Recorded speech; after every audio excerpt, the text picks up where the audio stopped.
Guys, कैसे हैं आप लोग। होपफुली आप लोग बिल्कुल ठीक होंगे। और आज हम पढ़ रहे हैं market.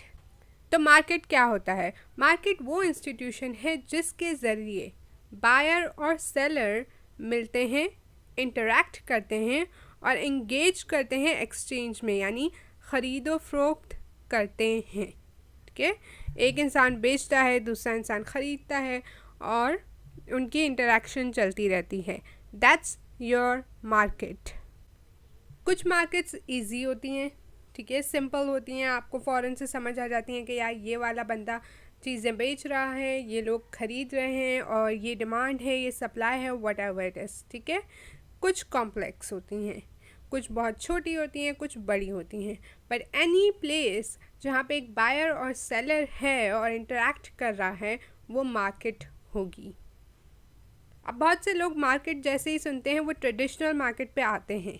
Now that is a market कि आप शॉप पे जाओ, पर अब उसके साथ साथ ई मार्केट्स भी आ रही हैं। ईबे, अमेज़ोन, ये सारी क्या हैं? आपकी इलेक्ट्रॉनिक मार्केट्स हैं। यहाँ पे भी बायर आते हैं और सेलर आते हैं, राइट? और वो दोनों इंटरेक्ट करते हैं, चीज़ें ख़रीदते हैं, बेचते हैं एंड प्रोसेस चलता रहता है। So that's it for this video. I really hope आपको अच्छी लगी। If लगी तो make sure to give this video a thumbs up, do subscribe and share, and I will see you guys in my next video. Bye guys.